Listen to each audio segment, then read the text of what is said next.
Salam sejahtera, Bapak Ibu, seluruh jemaat JCC, simpatisan, dan seluruh umat Kristen dimanapun Anda berada. Senang sekali berjumpa kembali dengan Anda melalui ibadah live streaming yang disiarkan melalui Bible Teaching Ministry, sebuah link YouTube yang khusus untuk memberikan pengajaran-pengajaran yang menarik. Hari ini, momen di bulan Desember, kembali saya akan mengupas sebuah firman Tuhan yang berkaitan dengan kelahiran Yesus Kristus yang diyakini oleh umat Kristen terjadi pada bulan Desember. Hari ini topik yang akan kita kupas adalah bintang kelahiran Yesus Kristus. Sebelum kita mendengarkan firman Tuhan, terlebih dulu kita akan mendengarkan pujian penyembahan dengan judul Bintang di Angkasa, Pasir di Samudra, yang akan dibawakan langsung oleh Bapak Pendeta Jonathan Prawira. Mari kita nikmati pujian ini.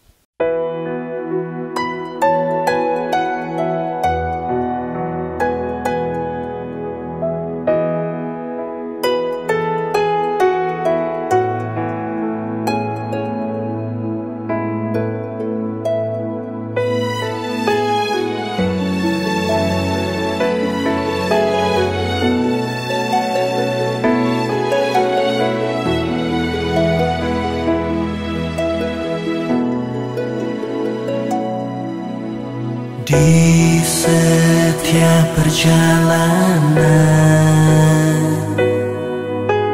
hidup yang harus ku tempuh, memandang janji-Mu Tuhan, tenang dan kuatlah hatiku.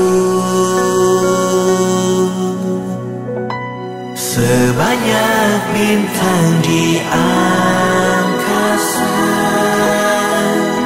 sebanyak pasir di samudra, lebih banyak lagi kebaikan-Mu Tuhan yang ku rasakan.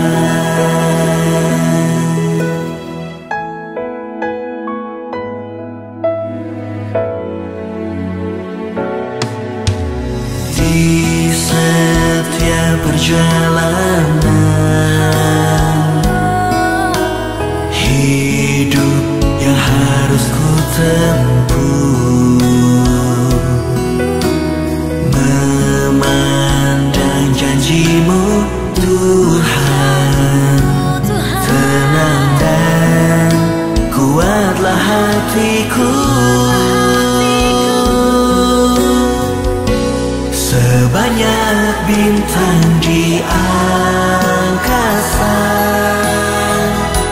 sebanyak pasir di samudra,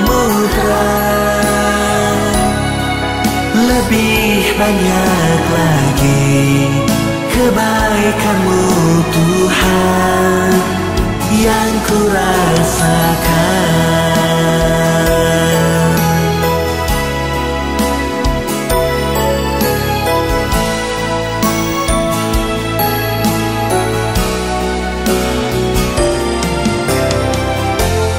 Sebanyak bintang di angkasa, sebanyak pasir di samudra, lebih banyak lagi kebaikan-Mu Tuhan yang selalu ku rasakan. Sebanyak bintang di angkasa, sebanyak pasir di samudra, lebih banyak lagi kebaikan-Mu Tuhan yang ku rasakan. Yang ku rasakan.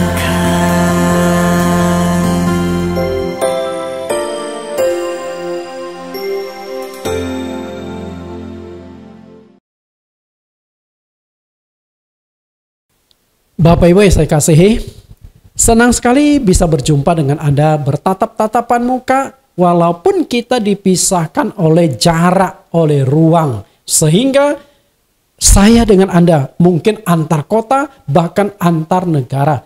Terima kasih kepada jemaat-jemaat dan juga simpatisan-simpatisan kami yang ada di Sabah, Malaysia, di Amerika dan beberapa negara yang lainnya. Karena link YouTube kami ternyata cukup diminati, khususnya di Malaysia. Karena mungkin masalah bahasanya sama. Terima kasih, semoga Anda diberkati. Hari ini kita akan belajar firman Tuhan dengan tema yang cukup menarik, yaitu bintang kelahiran Yesus Kristus. Sebelum kita membahas firman Tuhan, terlebih dulu kita akan berdoa. Di dalam nama Tuhan Yesus Kristus kami berdoa. Terima kasih Tuhan dan Juru Selamat kami yang hidup, yang pernah lahir ke dunia, menjadi penebus dosa kami. Hari ini kami akan belajar tentang kelahiran Engkau, yang berkaitan dengan satu peristiwa yang sangat unik, yaitu munculnya sebuah bintang di langit yang menandai kelahiran Sang Raja Besar, Sang Juru Selamat umat manusia. Ada hal yang sangat menarik yang kami rindu untuk pelajari dari bintang ini. Semoga Tuhan pimpin kami, sertai kami, agar kebenaran tentang bintang di langit ini dapat kami jadikan sebagai pengajaran yang berharga di dalam momen bagi umat Kristen waktu perayaan Natal. Terima kasih Tuhan, di dalam nama Yesus Kristus kami siap mendengarkan firman Tuhan. Amin. Bintang kelahiran Yesus Kristus. Kelahiran adalah sebuah peristiwa penting dan peristiwa besar bagi seluruh umat manusia. Karena itu boleh dikatakan bahwa kelahiran itu disambut penuh dengan sukacita oleh pasangan suami istri. Kelahiran adalah awal dari sebuah perjalanan dalam hidup manusia. Karena tidak ada kehidupan kalau tidak diawali dari kelahiran. Jadi kelahiran adalah satu perjalanan panjang, suka dan duka sepanjang hidup setiap orang. Berapa lama dia hidup, demikianlah dia menjalani suka dan duka itu. Dikatakan peristiwa ini besar dan penting karena kelahiran ini tidak bisa diulangi dan tidak bisa diwakilkan. Kalau Anda lahir dengan wajah ganteng, hidung mancung, bersyukurlah. Tapi ketika engkau dilahirkan dengan wajah pas-pasan, dengan hidung pesek, apa boleh? Alhamdulillah, masih oke lah. Tapi kalau Anda dilahirkan dengan wajah jelek, hidungnya mengarah ke atas, jadi kalau hujan datang, hidungnya kemasukan air, apa boleh buat? Nah itulah, nggak mungkin diulang, tidak bisa diperbaharui lagi. Nah solusinya adalah orang yang tidak bisa terima dengan kondisi kelahirannya melakukan manipulasi dengan cara operasi plastik. Maka jangan kaget jika Anda ketemu seorang amoy yang jelek, cewek yang jelek, besok-besoknya seperti bintang film setelah pulang dari Korea. Di Korea banyak yang bisa permak wajah. Kalau Indonesia jago permak blue jean. Di sana permak wajah. Kelahiran. Tidak sedikit kelahiran seseorang bayi ke dunia itu dikaitkan dengan fenomena alam. Kadang-kadang dikaitkan juga dengan hal-hal yang berbau mistik. Berbau sesuatu yang berkaitan dengan dunia roh. Pemberian nama kepada bayi juga seringkali dikaitkan dengan fenomena alam. Seringkali dikaitkan dengan masalah-masalah mistik. Biasa orang-orang Jawa, terutama yang menganut kejawen, mereka tuh paling suka membahas tentang masalah-masalah mistik. Misalnya seseorang yang dilahirkan, maka ada tentang Jayabaya, ramalan Jayabaya. siapa yang akan menjadi presiden sebagainya, bagaimana ciri-cirinya dan sebagainya. Nah itu seringkali ada hal-hal yang demikian. Dan demikian pula orang-orang Chinese. Mungkin Anda sekian lama melihat YouTube saya dengan nama Nathan Curnawan. Tapi mungkin Anda tidak tahu nama kecil saya. Saya ini orang Chinese, lahir di Kalimantan. Dan nama Chinese saya adalah Bong Jisian. Itu nama kecil saya. Tapi saya jarang pakai. Hanya orang-orang tertentu yang mungkin tahu. Bong Jisian. Bong ini adalah marga. Saya marga Bong. Sedangkan Jisian ini nama. Ji itu artinya adalah gerimis atau hujan. Sian itu artinya jernih. Jadi Jisian itu artinya air yang jernih. Lalu kenapa bisa sampai punya nama seperti ini? Ini konon, konon cerita kakek saya. Biasa itu kalau orang-orang Chinese kalau punya kakek nenek, nama itu selalu diberikan oleh orang yang dianggap dituakan. Jadi nama semua adik kakak saya ini, semua dia yang kasih nama itu adalah kakek saya. Kebetulan kakek saya ini seorang dukun Chinese lah, seorang peramal. Jadi boleh dikatakan nama saya juga masih unsur-unsur ke arah mistik ini. Menurut kakek saya, waktu dulu dia sudah menyiapkan sebuah nama. Cuman saya tidak dikasih tahu namanya apa. Nah, sudah siapkan nama, tapi waktu ibu saya melahirkan 1-2 jam, awalnya itu cuaca bagus. Tiba-tiba 1-2 jam mengalami perubahan cuaca yang signifikan. Perubahan cuaca ekstrim. Tiba-tiba hujan, petir, angin kencang bertiup. Nah dari sana kakek saya melihat fenomena alam, akhirnya menamakan saya berdasarkan fenomena alam. Ji itu adalah hujan. Sedangkan Sian itu jernih. Karena perubahan cuaca yang mendadak hujan, kemudian ada petir, angin. Maka kakek saya kasih nama Jisian, itu artinya air yang jernih. Tapi Jisian itu juga bisa diartikan lain. Ji itu hujan atau air, sedangkan Sian itu dewa. Sian Ren itu dewa. Artinya adalah dewa hujan. Jadi nama saya itu dewa hujan. Tapi hujan, tetapi kebasahan Bapak Ibu. Ya kan? Nah inilah saya katakan fenomena hal-hal yang berkaitan dengan masalah mistik. Dan dari fenomena kelahiran saya teringat tentang fenomena yang unik tentang kelahiran Yesus Kristus. Fenomenanya adalah munculnya sebuah bintang di langit yang menandai kelahiran Yesus Kristus. Memang kelahiran Yesus ini sangat unik. Ya, sangat unik dan sangat ajaib. Ribuan tahun sebelum Yesus dilahirkan sudah diberitahukan oleh para nabi. Salah satunya adalah Nabi Yesaya. Nabi Yesaya ini sudah menubuatkan dari keluarga mana Yesus akan dilahirkan, di kota mana. Kemudian oleh Nabi Mika dinubuatkan Yesus akan lahir dengan kondisi seperti apa. Dan yang lebih dahsyat lagi dilahirkan oleh seorang perawan. Kita lihat Yesaya 7 ayat 13-14 tentang nubuat kelahiran Yesus Kristus. Yesaya 7 ayat 13. Lalu berkatalah Nabi Yesaya, baiklah dengarkan hai keluarga Daud. Belum cukupkah kamu melelahkan orang sehingga kamu melelahkan Allahku juga? Sebab itu Tuhan sendirilah yang akan memberikan kepadamu suatu pertanda. Sesungguhnya seorang perempuan muda mengandung dan akan melahirkan seorang anak laki-laki dan ia akan menamakan dia Immanuel. Jadi ini adalah sebuah nubuat tentang Yesus akan dilahirkan oleh seorang perempuan muda. Sebenarnya terjemahan yang asli itu adalah seorang perawan. Nanti anak yang dilahirkan disebut Immanuel yang berarti Allah beserta kita. Dan uniknya adalah sudah dinubuatkan lahir dari keluarga Daud.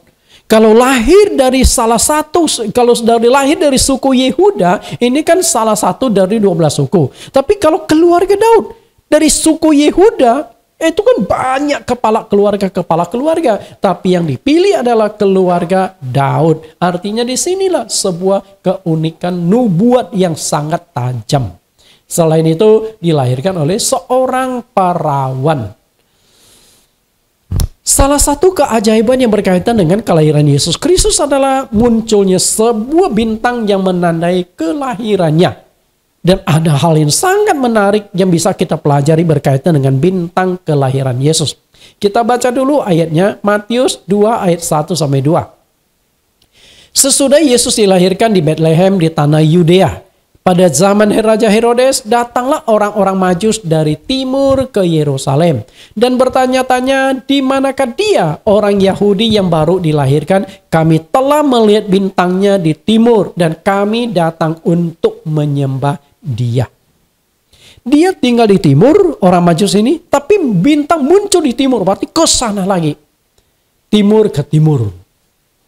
Bapak Ibu, dari perkataan orang Majus ini sangat jelas bahwa mereka tahu seorang telah lahir ke dunia berdasarkan munculnya sebuah bintang yang ada di sebelah timur. Karena itu berdasarkan bintang ini ada 4 pokok pembahasan yang akan kita kupas pada sesi khotbah pengajaran hari ini.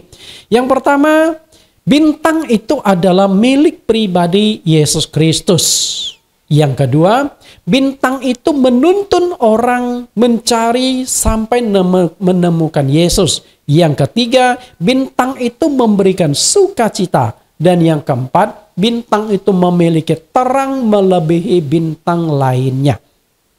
4 sub judul yang sangat menarik untuk kita kupas, kita dalami dalam kesempatan ini. Yang pertama, bintang itu milik pribadi Yesus Kristus. Kita baca kembali ayatnya. Matius pasal yang kedua, ayat yang kedua. Dan bertanya-tanya, di manakah dia, raja orang Yahudi yang baru dilahirkan itu? Kami telah melihat bintangnya di timur dan kami datang untuk menyembah dia. Perhatikan kata yang akan saya fokuskan dengan dibuat klip. Kami telah melihat bintangnya. Ini perkataan dari orang-orang Majus itu kepada Herodes. Kami telah melihat bintangnya. Nya itu adalah milik dari orang itu. Adalah kepemilikan. Dia punya penguasaan. Okay? Bintangnya adalah bintang Kristus. Artinya adalah bintang ini adalah milik Yesus Kristus secara khusus yang menandai kelahirannya ke dunia. Padahal begitu banyak bintang-bintang di langit, tapi yang satu ini dikatakan bintang milik kelahiran Yesus Kristus. Bapak Ibu pernah hitung berapa banyak bintang di langit? Coba hitung sejenak Bapak Ibu. Sudah dapat hitungannya?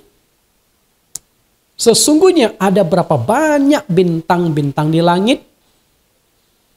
Kalau saya sajikan angka, mungkin Anda akan kaget. Dan angka ini saya dapatkan dari Google. Karena itu Anda juga bisa cari data ini. Kita lihat ternyata bintang-bintang di langit itu jumlahnya begitu banyak. Para astronom ini pernah melakukan penghitungan, lalu mereka dapatkan data jumlah bintang-bintang di langit itu diperkirakan sebanyak 70 sekstiliun. Bintang yang ada di seluruh alam semesta yang berhasil mereka amati. Gimana hitungnya ya? Jangan tanya saya. Saya hanya coba sajikan yang ada di internet, yang ada di Google. Tentu yang Google ini juga nggak sembarangan menyajikan data. Tentu ini adalah hasil kajian fakta yang bisa dibuktikan. Kalau tidak, artinya Google ini tukang bohong. Betul? Nah, kalau Google membohongi saya hari ini bohongi Anda tentang jumlah bintang. Di sini dikatakan 70 sekstiliun. Bagaimana sebenarnya penulisan sekstiliun? 7 kali 10 pangkat 22. Artinya ada 22 angka di belakang angka 7 ini. Perhatikan angka ini. 70, lalu ada 22 nol di belakangnya. Kalau Anda hitung pakai kalkulator nggak muat. Hitung pakai HP Anda langsung hang. Jadi begitu gede angkanya. 70 sextillion. Ini penghitungan zaman dulu ya. Nah ternyata dengan berkembangnya teknologi, alat-alat teropong bintang semakin diperbarui, semakin canggih. Teropong raksasa bermunculan, akhirnya ditemukan belakangan ternyata jumlah bintang itu 2 kali lipat dari banyaknya bintang-bintang di langit. Berapa banyak? 3 kali lipat Bapak Ibu. Perhatikan. Namun penemuan terakhir jumlah bintang di alam semesta ada 300 sextillion. Lebih banyak 3 kali lipat dari yang diprediksi ilmuwan sebelumnya. Wah ini kan luar biasa nih. 300 sextillion. Nah tinggal hitung dah yang sebelah kiri Bapak Ibu. Cara penulisan 300 sextillion adalah angka 3 dan di belakangnya itu ada 23 angka 0 sama dengan 3 triliun dikali 100 miliar. Bayangkan aja pusing kalau itu duit benaran, Anda itu sudah menjadi orang yang paling kaya di dunia. Nggak punya duit sebanyak itu ya. Jumlah begitu banyak. Tapi walaupun di alam semesta ini terdapat 300 sextillion bintang, tapi ada satu bintang yang sangat unik, satu bintang yang dipakai Allah untuk menandai kelahiran Yesus Kristus. Makanya inilah yang disebut dengan bintang milik Yesus, bintangnya. Wah luar biasa bintangnya satu ini ya. Banyaknya bintang-bintang di langit ini adalah gambaran banyaknya manusia di muka bumi. Saat ini terdapat 8 miliar lebih penduduk bumi. Namun tidak semua manusia itu dipilih Tuhan Yesus sebagai milik kepunyaannya. Perhatikan penekanan saya adalah milik kepunyaannya. 1 Petrus 2 ayat 9. Tetapi kamulah bangsa yang terpilih, imamat yang rajani, bangsa yang kudus, umat kepunyaan Allah sendiri. Supaya kamu memberitakan perbuatan-perbuatan yang besar dari Dia, yang telah memanggil kamu keluar dari kegelapan kepada terangnya yang ajaib. Terangnya yang ajaib. Terang itu berkaitan dengan sesuatu yang ada di alam semesta yang bisa memancarkan cahaya. Ayat 10. Kamu yang dahulu bukan umat Allah, tetapi yang sekarang telah menjadi umatnya. Yang dahulu tidak dikasihani, tetapi yang sekarang telah beroleh belas kasihan. Perhatikan katanya, kamu yang dahulu bukan umat Allah. Artinya dulu engkau tidak ada urusan dengan Allah. Walaupun engkau diciptakan Allah, tapi engkau bukan orang yang dipilih, ditebus Allah untuk mendapatkan anugerah keselamatan. Tidak ada urusan. Karena anugerah keselamatan diberikan mulai dari bangsa pilihan, bangsa Yahudi. Makanya di Yohanes pasal 4 ayat 22 Tuhan Yesus berkata, kamu menyembah apa yang tidak kamu kenal, kami menyembah apa yang kami kenal. Sebab keselamatan datang dari bangsa Yahudi. Ya, keselamatan datang dari bangsa Yahudi. Nah kalau Anda bukan bangsa Yahudi, maka engkau bukan umat Allah, bukan bangsa pilihan. Bangsa lain, nggak ada urusan. Nah, tetapi hari ini karena belas kasih Tuhan, Tuhan telah menjadikan kita sebagai umatnya. Menjadi umat milik Tuhan. Bagaimana caranya? Dia memilih kita. Artinya, dari 8 miliar manusia lebih dipilih Tuhan secara istimewa, dijadikan sebagai umat kepunyaannya. Maka Tuhan Yesus katakan di Yohanes 15 ayat 16, bukan kamu yang memilih aku yang memilih kamu. Berarti Allah, berarti Tuhan Yesus secara unik, secara khusus memilih kita sebagai umatnya, milik kepunyaannya. Nah demikian pula, dari sekian 300 sextillion bintang di langit, hanya satu bintang yang dipilih oleh Tuhan untuk menandai kelahiran Yesus Kristus. Apakah dipilih dari bintang itu atau diciptakan satu bintang khusus menandai kelahiran Tuhan? Kita tidak tahu. Intinya ada satu bintang di langit yang sangat unik yang menandai kelahiran Yesus Kristus. dipilih. Sadarkah Anda bahwa engkau bisa menjadi seorang Kristen bukan karena kebetulan, namun Tuhan sendiri yang memilih engkau untuk menjadi umat kepunyaannya. Berarti engkau adalah orang yang paling istimewa dari sekian miliar manusia di muka bumi. Istimewa. Engkau dapat anugerah. Tidak semua orang dapat anugerah.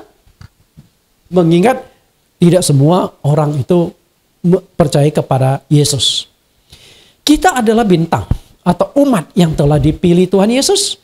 Karena itu kita harus berbeda dengan orang-orang dunia yang belum percaya Tuhan. Jika bintang yang satu itu, yang di langit itu sama dengan bintang-bintang yang lainnya, maka dia tidak akan dipakai Tuhan menandai kelahiran Yesus. Sama. Dan itu pun akan luput perhatian dari orang-orang Majus. Karena mereka kan tiap malam menatap ke langit. Padahal di zaman 2000 tahun yang lampau tidak ada yang namanya teropong seperti zaman sekarang. Teropong bintang, canggih bisa amati bintang. Nah mereka hanya dengan mata telanjang. Andai kata ada alat khusus, kita nggak tahu, sangat sederhana. Lihatin, perhatikan bintang-bintang. Oh bintang ini muncul, lalu peredarannya. Nah setelah sekian lama dia hafal tuh.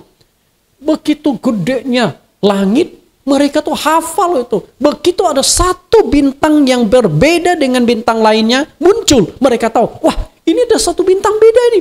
Kayaknya kemarin-kemarin belum ada ini. Lalu mereka tahu, wah ini bintang menandai kelahiran orang yang maha penting. Nah berdasarkan itulah mereka mencari Yesus. Bapak Ibu yang saya kasih, kita adalah bintangnya Tuhan. Nah apakah hidup kita sama dengan orang-orang dunia atau berbeda? Kalau kita masih sama dengan orang dunia, kita berarti bukan bintangnya Kristus. Roma 12 ayat 1.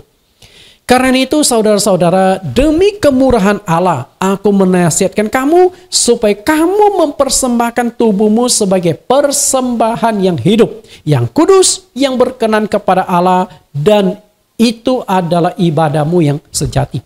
Yang dikehendaki Tuhan kita adalah kita mempersembahkan hidup kita, mempersembahkan tubuh kita. Kenapa harus dipersembahkan? Karena kita milik Tuhan, bukan milik diri kita lagi. Kita sudah jadi bintangnya Tuhan. Tapi untuk bisa dipersembahkan kepada Tuhan, syaratnya adalah kita harus berubah. Lihat ayat yang kedua, janganlah kamu menjadi serupa dengan dunia ini, tetapi berubahlah oleh pembaharuan budimu, sehingga kamu dapat membedakan manakah kehendak Allah, apa yang baik, yang berkenan kepada Allah, dan yang sempurna. Perhatikan kata, jangan menjadi serupa dengan dunia. Sebelum Tuhan pilih kita, kita adalah orang dunia yang hidup seperti orang dunia. Perkataan orang dunia, perbuatan orang dunia, pikiran orang dunia, pekerjaan juga seperti orang-orang dunia. Semuanya orang dunia. Sehingga kita nggak ada bedanya dengan orang-orang yang belum percaya Tuhan. Tapi setelah kita dipilih Tuhan menjadi bintangnya Tuhan, kita harus berbeda. Bagaimana supaya berbeda? Kita harus berubah. Budi pekerti kita harus berubah. Perkataan kita berubah. Perbuatan kita berubah, sikap hidup kita berubah, pikiran kita berubah. Intinya, setelah menjadi orang Kristen, beda dengan orang yang belum Kristen. Tapi ketika perkataanmu, perbuatanmu, pikiranmu sama seperti orang dunia, ketika kau marahi orang sama seperti orang dunia, kebun binatang keluar, engkau bukan bintang Kristus. Engkau hanya dapat status Kristen. Apakah engkau sudah benar-benar menjadi milik Tuhan? Karena kalau kita sudah menjadi milik Tuhan, maka kita harus hidup sama seperti Kristus hidup. Karena kita sudah milik Kristus. Tapi sampai saat ini masih banyak orang itu tidak menyadari dia sudah milik Kristus. Karena yang Tuhan kehendaki adalah kita berkenan kepada Dia mengejar kesempurnaan. Kalau Tuhan berkenan, maka Tuhan akan pakai engkau. Tapi kalau Tuhan tidak berkenan, Tuhan tidak memakai engkau. Yang kedua, bintang itu menuntun orang sampai bertemu dengan Tuhan Yesus. Lihat ayatnya. Matius 2 ayat 9. Setelah mendengar kata-kata itu, raja itu Berangkatlah mereka dan lihatlah bintang yang dilihat di timur itu mendahului mereka hingga tiba dan berhenti di atas tempat di mana anak itu berada. Anak itu berada. Artinya bintang itu berhenti tepat di mana Yesus itu berada.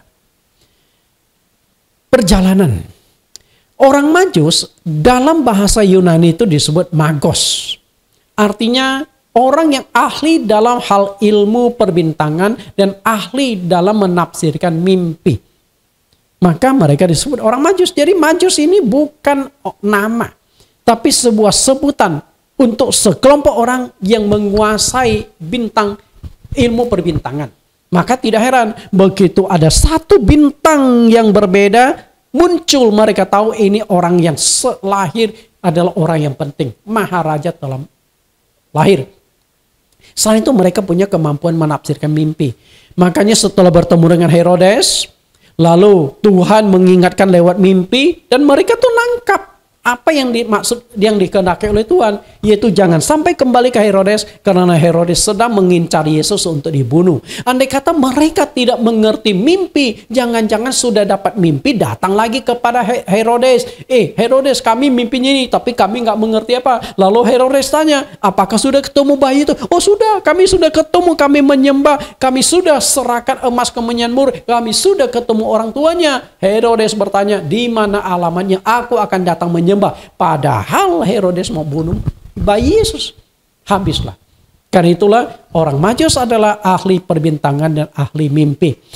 Para penafsir Alkitab umumnya meyakini bahwa negara timur, tempat asalnya orang-orang Majus itu adalah negara Babel atau Media Persia.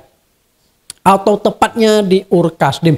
Nah, Ur-Kasdim ini adalah kampung halaman dari nenek moyang Israel, yaitu Abraham, yang kini disebut sebagai Irak. Jadi orang-orang Majus ini berasal dari negara Irak dalam konteks kekinian.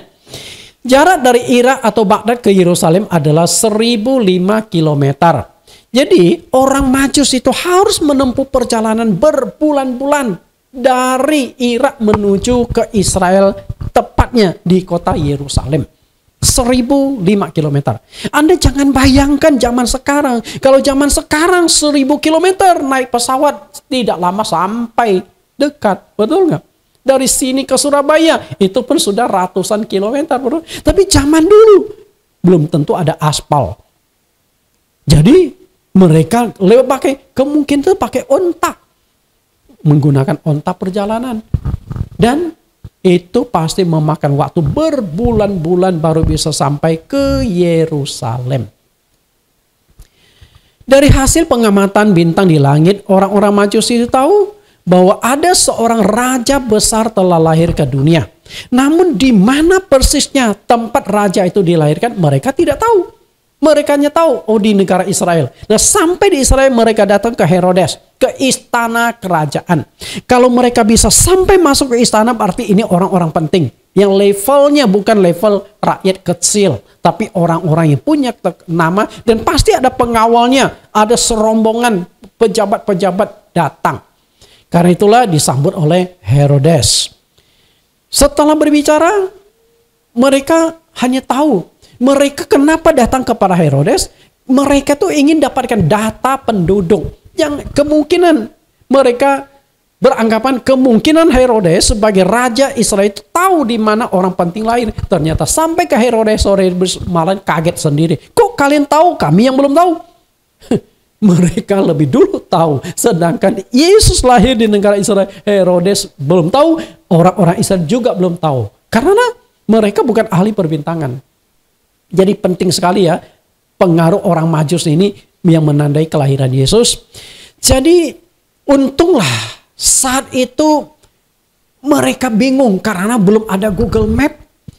Kemana kami harus melangkah? Tiba-tiba bintang yang mereka melihat di timur itu mengalami pergeseran, bergerak. Setelah itu mereka kaget. Loh, ternyata bintang itu bergerak, bintang itu hidup, bintang itu aktif. Dan mereka senang sekali. Dan akhirnya mereka mulai ikuti bintang itu. Bintang itu menuntun sampai akhirnya tepat di mana Yesus itu dilahirkan. Bintang itu berhenti. Tidak bergerak lagi. Dan mereka temulah Yesus di sana. Jadi bintang Yesus adalah bintang yang menuntun orang datang kepada Yesus, menemukan Yesus. Hari ini Anda dipilih menjadi bintang Tuhan. Bukan tanpa alasan dan bukan tanpa tanggung jawab.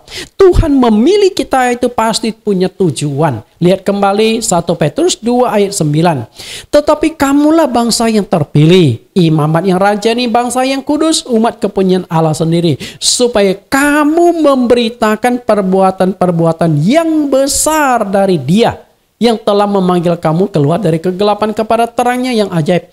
Perhatikan, kamu bangsa yang terpilih supaya kamu memberitakan perbuatan-perbuatan besar yang dari Dia. Salah satu perbuatan besarnya adalah munculnya bintang di langit yang menandai kelahiran Yesus. Yesus telah lahir, Yesus menjadi juru selamat, mujizat telah terjadi. Karena itu ketika engkau hari ini merayakan Natal tapi engkau tidak membawa jiwa, maka engkau gagal menjadi bintangnya Tuhan. Engkau hanya ibadah Natal secara seremoni, tetapi tidak mengerti tujuan Yesus lahir ke dunia. Tujuan Yesus lahir adalah untuk menyelamatkan dosa manusia. Kalau begitu, engkau harus beritakan, ajak orang percaya Tuhan. Jangan hanya momen Natal ini saja. Natal kita bawa jiwa. Hanya 1-2 hari kita bawa jiwa. Setelah itu sisanya 365 hari. Ya, 364 hari. Karena satu hari engkau rayakan Natal, ajak jiwa. Engkau tidak bawa jiwa. Engkau bukan bintang Kristus. Bintang Kristus adalah bintang yang bisa menuntun orang percaya kepada Tuhan. Lihat tujuan utama kelahiran Yesus. Matius 1:21. Ia akan melahirkan anak laki-laki dan engkau akan menamakan dia Yesus. Karena dialah yang akan menyelamatkan umatnya dari dosa mereka. Dia menyelamatkan kita dari dosa. Dia yang akan menebus kita. Karena itu Yesus lahir ke dunia adalah menyelesaikan dosa manusia. Karena itu jika engkau tidak memberitakan Injil, maka perayaan Natal yang engkau adakan, yang engkau ikuti itu hanya seremoni. Enggak ada semua makna yang berarti. Karena itu gunakan momen ini, bawa jiwa untuk memenangkan jiwa. Tentu jangan hanya momen sekarang. Sepanjang hidup kita, kita harus memberitakan Injil, mempergunakan waktu yang baik agar banyak jiwa yang diselamatkan. Satu jiwa di mata Tuhan itu sangat berharga. Satu jiwa sangat berharga. Berapa harga dari satu jiwa? Satu jiwa bertobat bisa menggoncangkan sorga. Malaikat bersorak-sorak karena satu jiwa yang Anda menangkan. Lihat perkataan Tuhan. Ini Yesus sendiri berkata loh. Sang juru selamat yang telah lahir di dunia itu. Jadi dia ungkapkan di Lukas 15 ayat 7. Aku berkata kepadamu, demikian juga akan ada sukacita di sorga. Karena satu orang berdosa yang bertobat. Lebih daripada sukacita karena 99 orang benar yang tidak memerlukan pertobatan. Perhatikan kata yang saya cetak merah dan diberi garis bawah, ada sukacita di sorga. Bayangkan satu jiwa bisa membuat sukacita malaikat di sorga. Yesus ulangi sekali lagi di ayat 10. Dan aku berkata kepadamu, demikian juga akan ada sukacita pada malaikat-malaikat Allah karena satu orang berdosa yang bertobat. 2 kali Yesus tekankan ada sukacita malaikat di sorga. Artinya satu jiwa yang bertobat percaya Yesus, malaikat bersorak-sorai. Kalau 10 jiwa yang kita menangkan, malaikat bukan bersorak-sorai lagi, tapi pesta pora, panggang sate, kambing guling di sorga. Bayangkan Bapak Ibu, betapa berharganya jiwa. Nah, satu sisi jiwa itu berharga, sisi lain menunjukkan membawa jiwa itu nggak gampang. Ya, tidak mudah. Jika membawa jiwa itu mudah, jangankan 1 jiwa, 10 jiwa. Begitu Anda bawa 10 jiwa, malaikat berkata, biasa aja. Kemarin ada yang bawa 100 jiwa. Anda bawa 100 jiwa, malaikat berkata, itu ada yang bawa 1000 jiwa, biasa aja. Manusia sudah terlalu banyak di muka bumi. Tapi satu jiwa berharga artinya membawa jiwa itu susah, jiwa itu sangat bernilai. Dalam hal penginjilan, umat Kristen di Indonesia itu sangat lemah dan sangat pasif. Mengapa saya katakan lemah dan pasif? Kebanyakan yang terjadi itu adalah perpindahan domba-domba dari kandang satu ke kandang lain. Coba deh perhatikan. Jemaat yang sini tidak cocok, pindah lagi. Apalagi jika ada pendeta yang pelayanan penuh dengan mujizat, orang berbondong-bondong ke sana. Jika ada pendeta yang ajarannya bagus, khotbahnya bagus, orang berbondong-bondong ke sana. Jadi perpindahan anggota. Jika ada gereja baru berdiri, nggak lama kemudian rame, jangan kaget, jangan beranggapan itu sukses dalam penginjilan. Nah, belakangan ini muncul sebuah model gereja model baru nih, GSJS. Pernah dengar GSJS? Gereja 1 jam saja. Kan unik juga nih. GSJS. Istilah jadi nama gereja. Gereja GSJS. Gereja 1 jam saja. Jadi ibaratnya cukup 1 jam saja. Jadi makin dipangkas ya. Waktu ibadah, waktu dengan Tuhan. Jika benar umat Kristen aktif melakukan penginjilan, seharusnya Indonesia itu bisa dimenangkan hanya dalam 5 tahun saja. 5 tahun saja. Bagaimana caranya? Hari ini. Jangan hari ini lah, tahun depan, oke? Tahun depan, tahun 2023 kita mulai. Setiap umat Kristen dimanapun Anda berada, bawa satu jiwa saja 365 hari. Sanggup nggak? Sebegitu satu jiwa engkau bawa, maka dampaknya luar biasa. Kita coba hitung-hitungan. Jumlah orang Kristen yang ada di Indonesia, Kristen Katolik dan Kristen Protestan, ada berapa kira-kira? Bapak Ibu, Kristen ada 20,5 juta. Sedangkan Katolik di Indonesia 8,5 juta. Kalau kita total, ya katakanlah 30 juta. 30 juta. Nah, di tahun pertama kita mulai di tahun 2023, 30 juta jiwa mulai serentak bergerak. Satu saja jiwa yang dibawa. Nggak usah banyak-banyak. 365 hari, sanggup nggak bawa satu jiwa? Kalau tidak sanggup, memang kelewatan juga. Oke? Di tahun yang kedua, orang Kristen yang percaya Tuhan 60 juta. Kan terjadi kelipatan, pelipat gandaan. Nah, di tahun yang ketiga, yang percaya Tuhan Yesus itu sudah 120 juta. Karena masing-masing tetap membawa satu jiwa. Setelah itu di tahun yang keempat bertambah menjadi 240 juta jiwa. Dan di tahun kelima Indonesia sudah dimenangkan. Indonesia sudah menjadi milik Tuhan. Indonesia sudah menjadi umat pilihan Tuhan. Karena semuanya sudah percaya terima Yesus Kristus. Masalahnya adalah kita upaya enggak. Tapi faktanya Indonesia sudah merdeka dari tahun 1945 dan agama Kristen sudah lebih dari dulu. Negara Belanda sudah memberitakan Injil di Indonesia. Maka banyak pastor-pastor dari Belanda, banyak misi-misi, tenaga misi dari Belanda, dari Portugal memberitakan Injil. Jadi Kristen ini di Indonesia sudah ratusan tahun. Indonesia saja dijajah Belanda 350 tahun, tapi tetap saja hari ini tidak menjadi Kristen. Artinya pemberitaan Injil di Indonesia sangat lemah. Karena itu Bapak Ibu, mari kita menjadi bintang Kristus yang menuntun orang kepada Tuhan, yang menuntun orang maju kepada Tuhan. Kalau engkau merasa jadi bintang Tuhan, jadilah pembawa berita Injil. Bapak Ibu, jika satu jiwa bertobat bisa membuat malaikat-malaikat itu bersorak-sorai karena begitu berharganya jiwa manusia, apakah yang memberitakan Injil itu tidak lebih berharga di mata Tuhan? Lebih berharga enggak, Bapak Ibu? Jika satu jiwa membuat malaikat bersorak-sorai, seharusnya malaikat di sorga itu pasti akan mencari siapa yang telah membawa jiwa ini ke hadapan Tuhan, yang sudah memenangkan jiwa ini di hadapan Tuhan. Bagaimana perasaan Anda jika Anda mengenal pejabat berbintang? Katakanlah suatu hari engkau kenal pejabat berbintang 1. Bangga enggak Anda? Saya yakin Anda pasti bangga. Ya. Kenal bintang 1. Karena enggak semua orang tuh bisa kenal pejabat berbintang. Untuk dapatkan bintang 1 pun seorang pejabat tidak mudah, betul?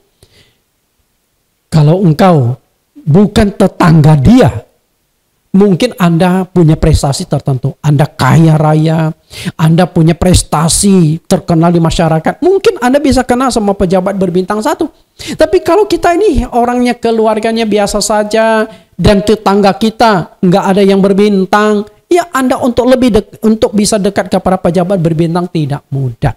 Suatu hari engkau kenal pejabat berbintang kedua, lebih bangga nggak? Pasti lebih bangga. Jadi istilahnya, kalau Anda belum kenal pejabat, Anda lesu, letoy. Tapi ketika kenal berbintang, Anda jalan sudah mulai gagah. Bintang 2 mulai tegak. Kenal bintang 3, Anda jalannya mungkin sudah begini. Karena apa? Bangga. Pejabat berbintang.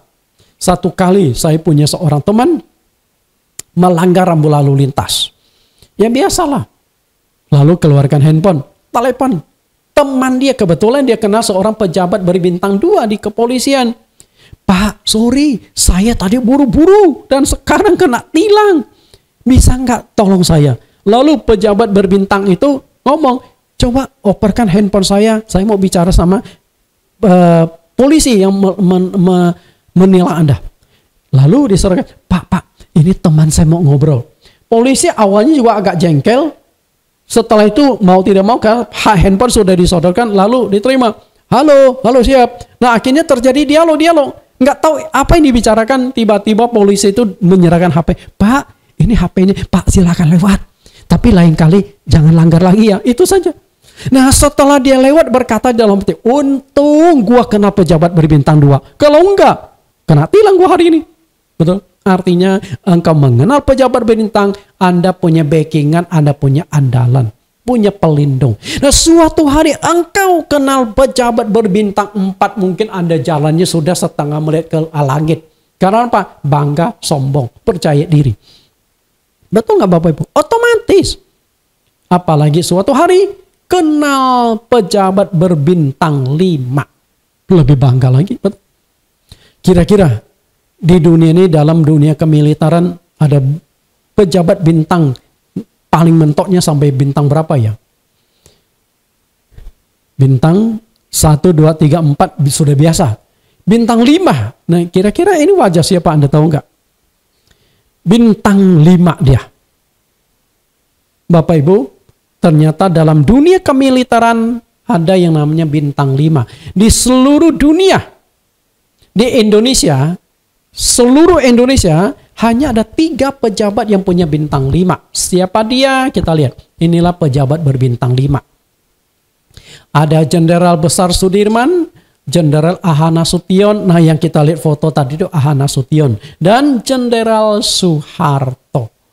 Jadi dari Indonesia merdeka tahun 45 sampai sekarang hanya ada 3 orang yang menduduki posisi sebagai pejabat bintang 5 dengan gelar Panglima Besar. Oke, kita coba kembangkan di dunia. Di dunia ada berapa pejabat berbintang 5? Anda tahu? Pejabat berbintang 5. Ternyata dari seluruh dunia hampir 200 negara, 8 miliar manusia lebih, hanya ada 8 orang pejabat berbintang 5. Dan hebatnya lagi, Indonesia ada 3 pejabat berbintang dari 8 orang itu. Kita lihat, inilah 8 pejabat berbintang 5 di seluruh dunia. Nah ini dia. Ada Nasution, ada Douglas, ada Dwight, ada George, ada Henry, ada Omar, Sudirman, Soeharto. Nah Indonesia dalam hal ini boleh berbangga sedikit ya. Boleh berbangga karena dari seluruh dunia dan diakui di dunia ada 3 pejabat Indonesia yang mencapai atau memiliki 5 bintang di pangkat dia. Hebat juga ya. Bolehlah kita bangga dalam hal ini. Karena untuk punya bintang 5 harus diakui di seluruh dunia, nggak sembarangan. Kalau hanya diakui satu negara, Anda bebas saja angkat-angkat. Tapi kan ada konsekuensinya mengangkat bintang 5 dan sebagainya. Fasilitasnya, kemudian kehormatan dia harus diperhitungkan. Lalu apakah masih ada bintang 6, 7, 8, 9? Ternyata di dunia bintang itu mentoknya hanya bintang 6. Di dunia ini satu-satunya yang punya bintang 6 adalah ini orangnya. Bapak Ibu, coba Anda lihat. Satu-satunya yang punya bintang 6 adalah ini. Anda tahu namanya Bapak Ibu? Hebat juga ya. Seluruh dunia hanya ada satu bintang 6. Enggak ada sampai bintang 7. Kecuali bintang 7 obat sakit kepala. Nah itu ada tuh. Tapi kalau bintang 7 enggak ada sudah. Bintang 6. Pejabat punya 6 bintang di pundaknya. Hanya ada satu di dunia. Namanya adalah Jenderal John Joseph. Yang sering dikenal sebagai Black Jack. Jadi hebat juga ini orangnya. Satu-satunya. Ini adalah seorang tentara komando yang memimpin tentara dalam Perang Dunia Kedua. Siapa tahu nanti Perang Dunia Ketiga muncul pejabat berbintang 6 yang selanjutnya. Nggak tahu dah. Bapak Ibu, mengenal dan bisa dekat dengan pejabat berbintang saja kita bangganya bukan main. Kemarin ada Jokowi sedang mengadakan kunjungan ke suatu daerah. Mungkin karena perjalanan sudah cukup jauh di kampung dan dia kebelet untuk buang air kecil.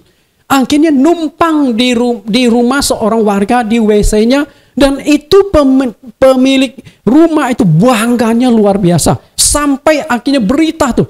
Berita saya lihat sempat masuk koran, Jokowi numpang WC di rumah seorang penduduk. Artinya ini sebuah kemuliaan. Saya tidak tahu WC-nya difoto apa enggak oleh pemilik rumah lalu dipajangkan. Ini loh Jokowi pernah pakai toilet ini. Kan bangga betul. Karena itu Bapak Ibu jangan jauh-jauh. Ini kan lagi musim hujan nih. Di bulan Desember musim hujan. Katakanlah suatu hari Anda bawa mobil atau Anda sedang berjalan bawa payung. Nah saat itu Jokowi kebetulan mau turun dari mobil ragu-ragu. Hujan dan di mobil pengawalnya nggak bawa payung, tidak ada bawa payung. Kebetulan Anda bawa payung, lalu Anda buru-buru dekati mobil Jokowi, walaupun sempat dihalangi oleh pas pampres, tapi Anda nekat datangi Jokowi dipayungin. Wah Jokowi senang sekali, akhirnya keluar dari mobil menumpang payung Anda. Bangga nggak? Saya yakin Anda pasti bangga dong. Dan kebetulan ada wartawan yang cepret sana. Besoknya muncul di koran Kompas. Wajah Anda sedang memayungi Presiden Jokowi. Senang nggak? Saya yakin senang. Koran itu Anda akan gunting. Oke? Gunting, laminating, ditunjukkan. Anda akan borong koran hari itu. Kasih teman-teman Anda. Karena bangga. Padahal Anda hanya pegang payungnya Presiden Indonesia. Bangganya minta ampun. Tapi kenapa kita tidak bangga ya? Punya Tuhan yang memiliki triliunan bintang di langit. Kenapa Anda tidak bangga? Bahkan bintang di langit milik Tuhan itu jumlahnya 300 sekstiliun. Kenal pejabat berbintang 5 saja bangganya minta ampun. Kenapa enggak bangga? Tidak bahagia, tidak percaya diri. Punya kenalan yaitu Yesus Kristus, Raja di atas segala raja yang bintangnya sekstiliun, 300 sekstiliun di langit. Buktinya bahwa Anda tidak bangga adalah Anda tidak mau menjadi mitra kerja Tuhan dalam penginjilan. Artinya kan Anda tidak bangga dong. Kalau Anda bangga, seharusnya Anda menjadi mitra kerja Tuhan dalam pemberitaan Injil. Memberitakan Injil, melayani pekerjaan Tuhan, artinya Anda menjadi mitra kerja Raja di atas segala raja. Perhatikan apa yang dikatakan oleh Rasul Paulus. 1 Korintus 3, 6-9. Aku menanam, Apolos menyiram. Tetapi Allah yang memberi pertumbuhan. Baik yang menanam maupun yang menyiram adalah sama dan masing-masing akan menerima upah sesuai dengan pekerjaannya sendiri. Karena kami adalah kawan sekerja Allah, kamu adalah ladang Allah, bangunan Allah. Perhatikan, kami adalah kawan sekerja Allah. Menjadi mitra kerjanya Tuhan loh. Seharusnya Anda bangga loh. Ketika Anda memberitakan Injil, Anda itu sudah menjadi mitra kerjanya Tuhan. Memberitakan Injil di dunia dan Anda akan dapatkan upah dan kemuliaan. Jika satu jiwa bertobat, malaikat bersorak-sorai, artinya namamu sudah tercatat di surga. Ya? Oleh malaikat dan itu dipersiapkan sebagai upah. sehingga engkau akan dapat kemuliaan di sorga. Karena itu cobalah kita banyak menangkan jiwa, banyak menangkan orang-orang supaya percaya kepada Tuhan. Karena itu jika engkau mau menjadi bintang Kristus, bawalah jiwa sebanyak mungkin. Semakin banyak jiwa yang kau menangkan, semakin besar upahmu di sorga.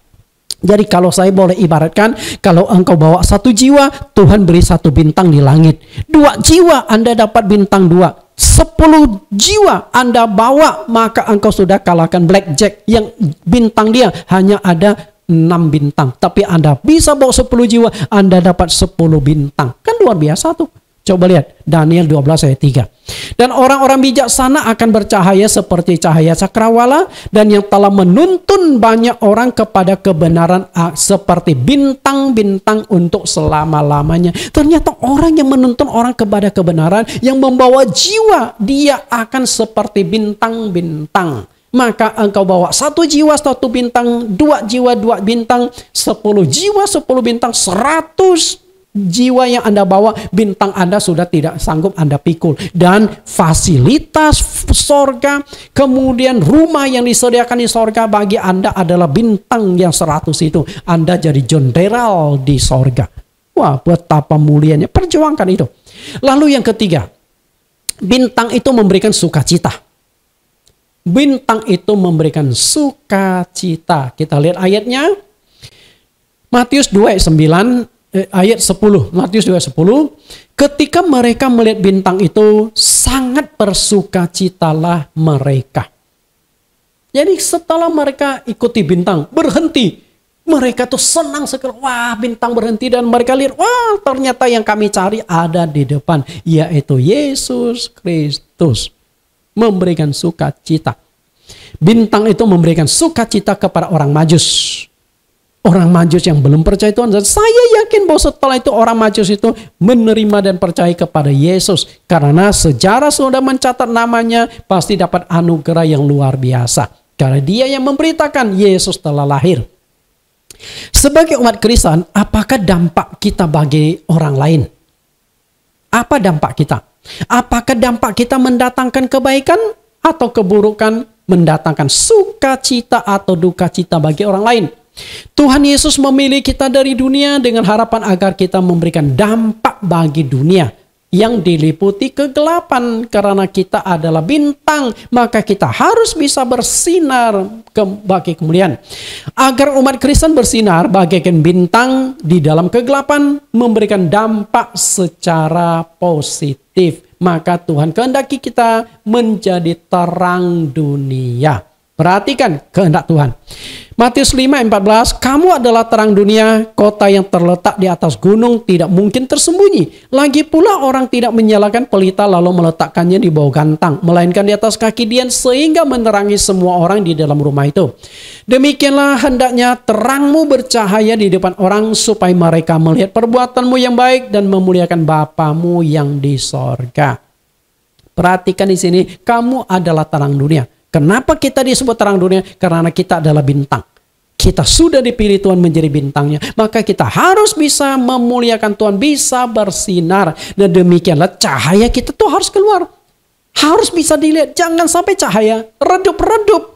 Apalagi cahayanya padam. Tapi berapa banyak umat Kristen yang tidak menghasilkan cahaya. Cahayanya jangankan redup. Tidak ada cahaya. Padam. Berapa banyak orang Kristen hidupnya seperti orang dunia. Karena itu ketika berbicara memberikan dampak hanya ada 3 kemungkinan. Kemungkinan pertama adalah hidup mati memberikan dampak negatif dan merugikan orang lain. Ada nggak orang yang bilang? Ada. Jadi hidupmu adalah menyusahkan orang. Membuat orang terluka. Menyakiti orang. Dan setelah mati, tinggalkan utang. Janganlah jadi dampak negatif seperti itu. Kemungkinan kedua adalah hidupmu biasa-biasa saja. Hidup mati tidak ada pengaruh bagi orang lain. Lahir diam-diam, mati pun diam-diam. Artinya, engkau tidak berbuat jahat kepada orang lain. Dan juga tidak berbuat baik kepada orang lain. Artinya, engkau hanya numpang hidup di dunia. Banyak orang demikian. Tidak ada pengaruh pada orang lain. Pelitnya minta ampun. Orang kesulitan dia nggak menolong juga. Tapi dia juga nggak berbuat jahat kepada orang lain. Intinya hidup untuk dia sendiri. Lalu kelompok ketiga ini yang baik. Hidup mati memberikan dampak, menjadi terang dan garam dunia, memuliakan Tuhan, menjalankan perintah Tuhan. Nah, ini yang digandaki. Tuhan ingin kita jadi bintang, memberikan dampak, memuliakan Tuhan. Di Alkitab ada satu yang menjadi terang dan garam dunia, namanya Dorcas. Kita lihat, Dorcas adalah seorang wanita yang berdampak di dalam hidupnya. Kisah Rasul 9 ayat 36. Di Yope ada seorang murid perempuan bernama Tabita. Dalam bahasa Yunani Dorcas. Perempuan itu banyak sekali berbuat baik dan memberi sedekah. Perhatikan, perempuan banyak berbuat baik memberi sedekah. Bukan berarti perempuan ini banyak duit. Bukan berarti perempuan ini kaya raya. Enggak. Ternyata dia ini hanya seorang tukang jahit. Kita lihat ayat 37. Tetapi pada waktu itu ia sakit lalu meninggal. Dan setelah dimandikan mayatnya dibaringkan di ruang atas. Lida dekat dengan Yope. Ketika murid-murid mendengar bahwa Petrus ada di Lida, mereka menyuruh 2 orang kepadanya dengan permintaan, segeralah datang ke tempat kami. Jadi pas saat itu rupanya reputasi Petrus bisa menyembuhkan penyakit, bisa membangkitkan orang mati sudah terkenal. Karena itulah, padahal ini orang sudah mati, tetap saja mereka meminta Petrus datang. Karena mereka percaya Petrus punya kemampuan, punya kuasa. Dan akhirnya Petrus datang. Maka berkemaslah Petrus dan berangkat bersama-sama dengan mereka. Dan setelah tiba sampai di sana, ia dibawa ke ruang atas. Dan semua janda-janda datang berdiri dekatnya sambil menangis. Serta menunjukkan kepadanya semua baju dan pakaian yang dibuat Dorcas waktu ia masih hidup. Perhatikan Bapak Ibu, Dorcas ini bukan orang kaya.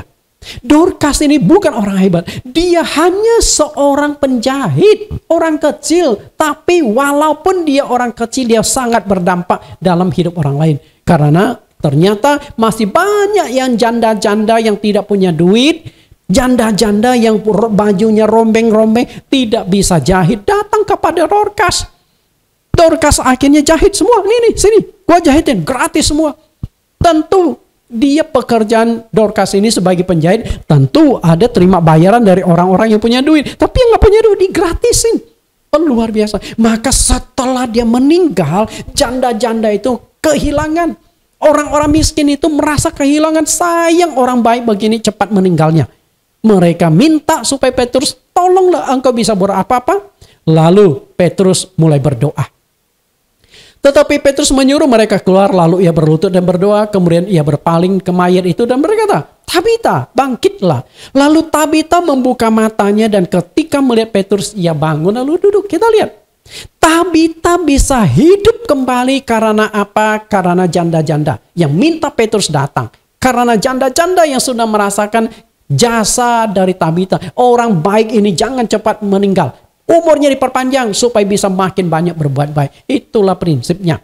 Ayat 41, Petrus memegang tangannya dan membantu dia berdiri. Kemudian dia memanggil orang-orang kudus serta janda-janda lalu menunjukkan kepada mereka bahwa perempuan itu hidup. Dan berita itu akhirnya tersebar luas. Sehingga dari peristiwa itu banyak orang percaya kepada Tuhan. Ayat 42, peristiwa itu tersebar ke Yope dan banyak orang menjadi percaya kepada Tuhan. Wah, saya katakan luar biasa. Hidupnya berdampak, matinya pun berdampak. Hidupnya banyak berbuat baik, mati pun gara-gara dia mati. Banyak jiwa yang akhirnya mengenal Tuhan dan percaya Yesus Kristus sebagai Tuhan yang diberitakan oleh Petrus. Yesus adalah Tuhan yang sanggup menyembuhkan, bahkan sanggup membangkitkan orang mati. Kematian yang berharga di mata Tuhan adalah kematian seorang pemberita Injil. Para pemberitaan Injil sangat berharga di mata Tuhan. Maka tidak heran, Tabita ini setelah dia meninggal, hidupnya berharga. Setelah meninggal, dia bangkit dari kematian. Banyak jiwa yang dimenangkan. Engkau ingin berharga di mata Tuhan hidupmu? Mazmur 116 ayat 12 dan 14. Bagaimana akan kubalas segala kebajikannya kepadaku? Aku akan mengangkat piala keselamatan dan akan menyerukan nama Tuhan. Dan aku akan membayar nasarku kepada Tuhan di depan seluruh umatnya. Perhatikan pertanyaan dari Raja Daud. Bagaimana aku balas kebaikan Tuhan? Dan akhirnya dia tarik kesimpulan. Cara membalas kebaikan Tuhan adalah menyerukan nama Tuhan. angkat piala keselamatan, beritakan Injil. Dan Tuhan berkata, berbahagialah, berharga di mata Tuhan kematian semua orang yang dikasihinya. Orang yang memberitakan Injil adalah orang yang dikasihi Tuhan.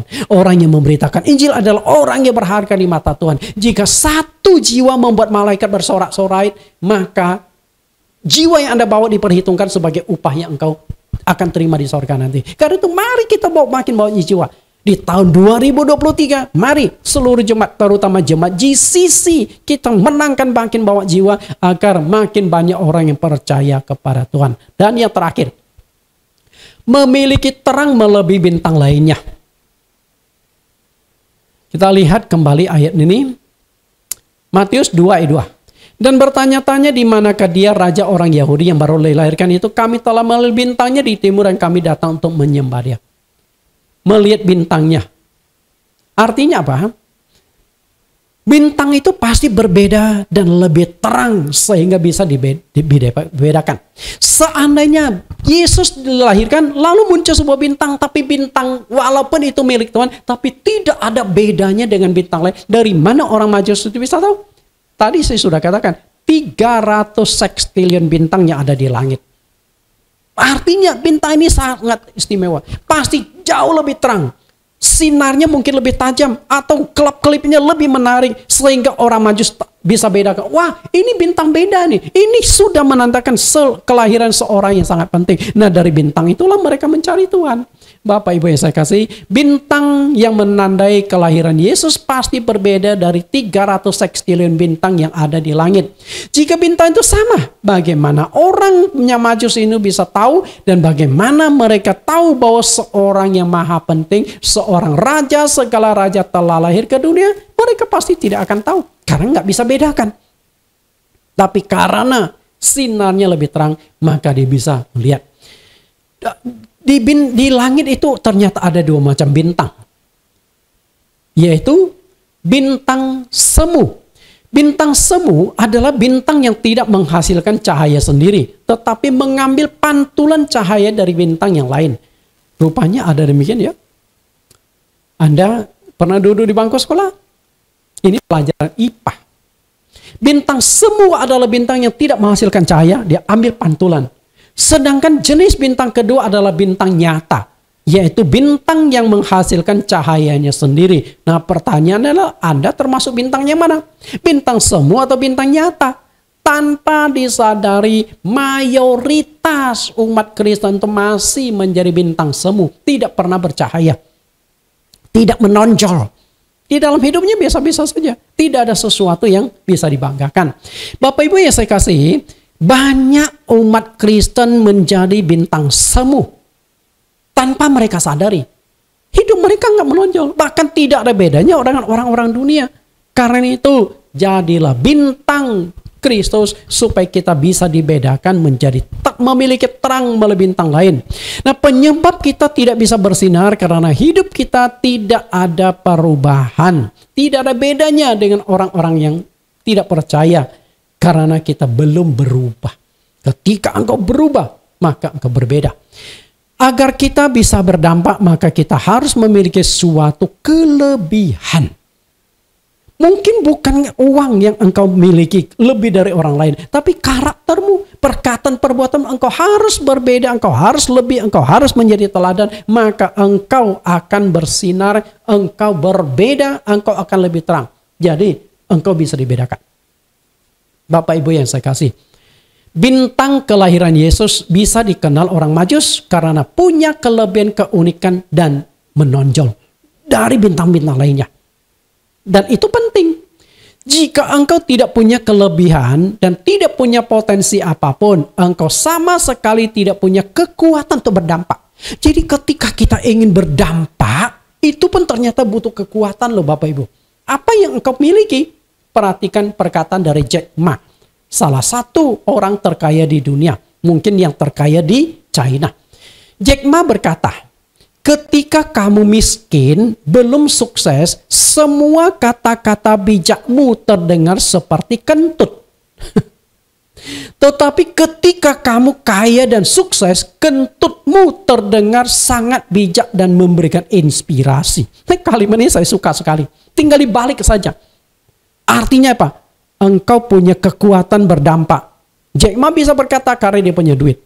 Tapi kalau Jack Ma tidak punya duit, miskin seperti kita, siapa yang mau undang Jack Ma sebagai pembicara? Siapa yang mau mendengarkan perkataan dari Jack Ma? Betul? Sama juga. Karena saya ini pendeta kecil, belum terkenal. Karena itu khotbah-khotbah saya hanya sedikit meminat. Coba suatu hari Tuhan pakai saya secara dahsyat. Apakah penuh mujizat? Apakah pengajaran menarik, bisa menjelaskan Alkitab lebih menarik? Suatu hari mungkin juga yang dulunya saya kentut tidak didengar orang, tapi sekarang saya kentut akan dianggap sebagai sebuah kebenaran. Itu kan mengerikan juga ya. Perhatikan, artinya engkau ingin berdampak, maka engkau harus menonjol. Menonjol dalam hal kekayaan, menonjol dalam hal hikmat, menonjol dalam hal mujizat, menonjol dalam hal kuasa. Intinya menonjol dalam segala hal apapun itu. Engkau mungkin tidak menonjol dalam kekayaan, tapi engkau bisa menonjol di dalam kebaikan. Engkau banyak berbuat baik. Mungkin Anda ingat Mother Teresa? Mother Teresa, dia dekati orang-orang miskin, bantu. Dia menonjol, maka dia mendapatkan piala penghargaan. Mendapatkan piala Nobel. Hidup di dunia adalah kehidupan yang sangat keras, penuh persaingan dan saling menjatuhkan. Jika kita tidak berusaha mengembangkan diri, engkau akan tergilas oleh persaingan dan perkembangan zaman. Karena itu secara prinsip manusia dibagi menjadi 3 kategori. Kita lihat 3 kategori. Kategori pertama adalah rusak total. Kategori kedua rata-rata, dan kategori ketiga bintang. Nah, Anda ada di posisi mana? Coba renungkan. Apa yang dimaksudkan ketiga kategori ini? Kategori rusak total itu jumlahnya di dunia ada sekitar 20%. Sedangkan rata-rata ini yang paling banyak. 75% itu rata-rata. Ini hasil penelitian para ahli ya. Sedangkan yang jadi bintang itu hanya ada 5%. Bintang itu artinya menonjol. Mungkin kekayaannya menonjol. Mungkin dia popularitasnya terkenal, bijaksana, pintar, dan sebagainya. Itu hanya ada 5%. Itu yang disebut bintang. Kita lihat perbedaannya. Yang rusak total itu adalah tipe manusia yang tidak mandiri. Ketergantungan kepada orang lain. Dan selalu mencari alasan. Dikasih kerjaan, alasan ini, alasan itu. Dicariin kerja, alasan jauh lah. Nggak ada kerjaan, alasannya macam-macam. Orang ini pemalas, pengangguran, kriminal. Ini rusak total. Orang yang sudah susah diperbaiki. Yang hidupnya hanya merepotkan orang lain. Nah, itu ada 20%, rusak total. Nah, yang paling banyak 75% itu adalah rata-rata. Mereka yang bekerja karena tuntutan pekerjaan. Penuh perhitungan dengan atasan. Jadi kerja melewati jam kerja lewat sedikit saja minta uang lembur. Disuruh kerja lebih berat minta ongkos tambahan. Itu tipe-tipe orang yang 20% ini. Jadi hampir jadi 75% itu rata-rata. Tidak yang menonjol. Ya kerja ya. Jadi tidak ada motivasi untuk lebih mengembangkan diri. Nah, yang hanya 5% adalah ini. Bekerja melampaui tanggung jawab, mengembangkan diri, mengejar kemajuan. Ini ada 5%. Nah, Anda di mana? Karena itu jadilah orang yang berusaha mengembangkan diri. 5% atau bintang ini. Agar bisa menjadi bintang, maka engkau harus mengembangkan potensi diri. Karena itu adalah kehendak Allah. Artinya Allah itu menghendaki kita tuh berkembang loh. Allah itu tidak suka melihat kita stagnan loh. Allah tuh ingin kita bertumbuh berkembang dalam segala hal. Bukan hanya dalam hal rohani, dalam segala hal. Efesus 4 ayat 15. Tetapi dengan teguh berpegang kepada kebenaran di dalam kasih. Kita bertumbuh dalam segala hal ke arah Dia Kristus yang adalah kepala. Perhatikan, bertumbuh dalam segala hal. Bertumbuh dalam segala hal itu artinya dalam hal jasmani maupun dalam hal rohani. Allah kita itu tidak suka kita stagnan. Suam-suam kuku. Tidak dingin, tidak panas. Allah ingin kita berkembang. Ekonomimu berkembang. Tuhan ingin berkati engkau. Tapi berkat itu baru bisa mengalir ketika engkau rajin bekerja. Tuhan akan salurkan berkatmu. Tuhan akan pakai engkau di pekerjaan. Intinya Tuhan ingin engkau naik dalam segala hal. Makanya setiap kali kita ada pemberkatan, engkau akan jadi kepala bukan ekor. Coba deh, mana ada pendeta yang memberkati, engkau nanti jadi ekor, engkau akan turun bukan naik. Siapa yang mau seperti diberkati? Saya yakin jika ada pendeta yang memberkati seperti itu, sebelum pendeta berkat, kursi sudah kosong duluan. Tapi kalau pendeta memberkati, engkau akan jadi kepala bukan ekor. Engkau akan naik bukan turun. Engkau akan sukses bukan gagal. Engkau akan maju bukan mundur. Semua dia angkat-angkat tinggi. Tidak cukup hanya berkat. Anda harus mengejar berkat itu. Dan Tuhan memang ingin kita tuh berkembang. Berkembang dalam segala hal. Kalau engkau tidak berkembang, maka engkau kembali lagi bintang biasa. Bukan bintang Kristus. Tuhan ingin engkau berkembang. Nah, makanya anak-anak muda, saya itu rindu sekali anak-anak muda di gereja mengembangkan diri. Belajar bahasa Inggris, bahasa Mandarin. Saya selalu dorong anak-anak saya 2 orang. Belajar bahasa Inggris, belajar bahasa Mandarin. Kembangkan dirimu, potensi dirimu. Ikut kursus apapun, kembangkan dirimu semaksimal mungkin. Itu dorongan saya untuk anak-anak saya. Karena itu saya juga rindu berkembang dan berkembang dalam segala hal, dalam pelayanan dan sebagainya. Bapak Ibu, kita akan melihat sebuah cuplikan video pendek. Pentingnya umat Kristen mengembangkan diri dalam segala hal agar kita bisa menjadi bintang Kristus. Kita harus mengembangkan potensi diri seperti video berikut ini. Sebuah video tentang seekor burung beo yang akhirnya mendapatkan penghargaan dari Museum Record of Indonesia, MURI. Oke, silakan kita nonton sejenak video ini. Oke. Saudara, bukan hanya manusia yang bisa mengukir nama di Museum Rekor Dunia Indonesia, nyatanya binatang pun bisa. Seperti burung beo Medan bernama Yakob yang tercatat sebagai burung beo peniru kosakata terbanyak.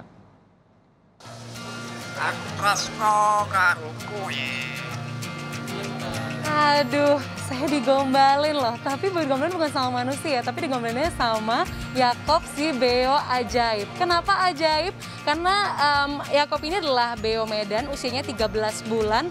Tapi di usia 13 bulan ini bisa berbicara dalam 6 bahasa. Ada 21 kalimat yang bisa ia ucapkan atau ia tirukan begitu.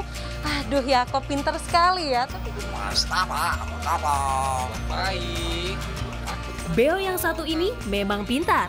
Tak heran, ia mencatat rekor baru MURI. Rekor sebagai burung dengan kosakata terbanyak. Sang pemilik, Antonius Tiadi, menyebut dirinya memang hobi memelihara burung beo sejak 5 tahun lalu sebagai pelepas stres dan peluang bisnis. Ia mengaku terus mengajak Yakob berbicara layaknya seorang teman demi membangun koneksi.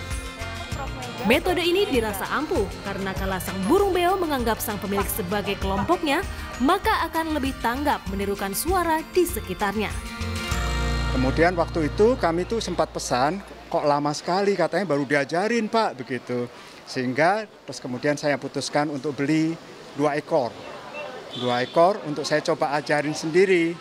Nah, itulah awal mulanya kami akhirnya mendidik Yakob, dan ternyata dengan metode yang kita dapatkan atau ya itu pendekatan yang baik begitu, luar biasa pandai, dan ini mengagetkan kita semua sendiri semua gitu ya. Pecinta burung itu semua kaget dengan capaian dari si Yakob yang burung beo Medan. Ya, tak tanggung-tanggung. Yakob bisa menirukan 21 kalimat dalam 6 bahasa berbeda, yakni bahasa Indonesia, Jawa, Inggris, Mandarin, Latin, dan Arab. Latihannya pun tak main-main, 1,5 jam setiap hari. Antonius dan asistennya Tama juga sesering mungkin menyapa Yakob dan ngobrol. Beonias, cuman ini kan beo Medan, kita bereksperimen. Nah, untuk melatihnya itu sesering mungkin setiap hari. Sering mungkin pagi dan sore harus sekitar 15 menit atau setengah jam. Nah, selain itu setiap ketemu aja ajak komunikasi, bangun chemistry, bangun interaksi gitu. Tak hanya sebagai teman ngobrol, memelihara beo seperti Yakob juga bisa meraup untung. Di pasaran, beo yang pandai bicara bisa mencapai kisaran 5 hingga 10 juta rupiah. Semakin pintar, semakin tinggi pula nilai jualnya. Meski sudah mencapai rekor muri, Yakob kini sedang berlatih bahasa Jepang dan Korea. Wah, pintar ya. Aini, I love you. Terima kasih. Sama-sama. Diana Valencia, Bondan Wicaksono, Kompas TV, Jakarta. Bapak Ibu, kita barusan menonton sebuah video. Menarikkan video tersebut. Seekor burung beo. Padahal di dunia ini begitu banyak jenis burung beo. Tetapi tidak semua itu mahir berbicara. Banyak burung beo, tapi nggak semua itu mahir berbicara. Ada yang bicaranya sedikit. Selain itu, di dunia juga banyak sekali burung beo yang bisa berbicara. Namun baru burung beo bernama Yakob yang mendapatkan piagam penghargaan MURI, Museum Rekor Indonesia. Dan itu nggak mudah loh. Kenapa demikian? Ternyata si Yakob burung beo ini menguasai beberapa bahasa dan menguasai kotakasa yang paling banyak dibandingkan dengan burung-burung beo yang lainnya. Demikianlah orang Kristen. Allah ingin engkau berkembang, Allah ingin berprestasi, Anda ingin Tuhan ingin Anda kembangkan diri menjadi bintang khusus miliknya Tuhan yang berbeda dengan bintang-bintang lainnya. Tuhan Yesus memberkati. Kita tundukkan kepala kita berdoa. Di dalam nama Tuhan Yesus kami berdoa. Tuhan, terima kasih Engkau berikan kesempatan bagi kami menggali sebuah kebenaran tentang sebuah bintang yang menandai kelahiran-Mu.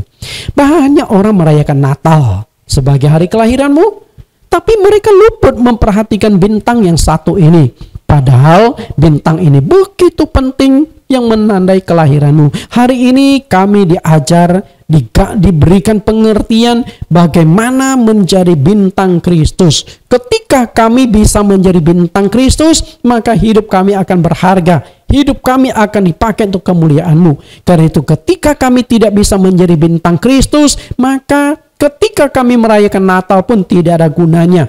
Maka jadikan kami kuat, jadikan kami menjadi orang yang berharga, menjadi alat kemuliaan-Mu, menjadi bintang di atas segala bintang, menjadi bintang yang mengalahkan 300 sekstilion bintang di langit. Jadikan kami berharga. Terima kasih Tuhan. Di dalam nama-Mu Yesus Kristus kami telah berdoa. Amin. Bapak Ibu, kita dengarkan satu pujian, bangkit dan bersinarlah. Jadilah bintang Kristus. Karena hanya menjadi bintang Kristus, engkau akan bisa bersinar terang. Tuhan Yesus memberkati.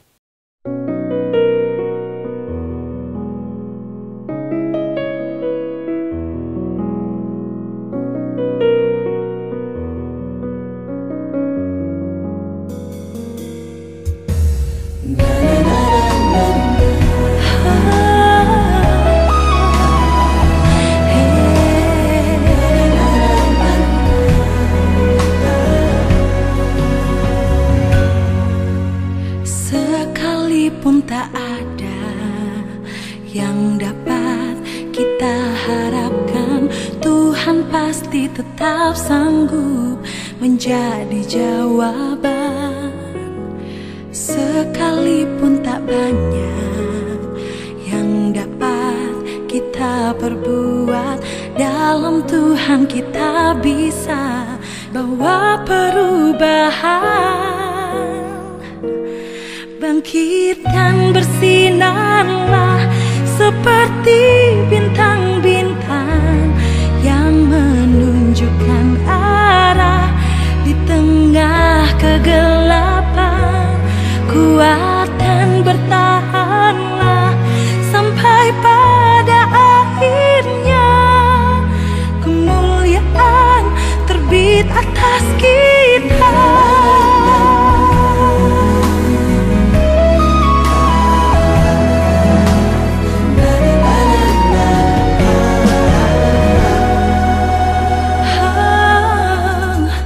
Sekalipun tak ada yang dapat kita harapkan, Tuhan pasti tetap sanggup menjadi jawaban. Sekalipun tak banyak perbuat dalam tubuh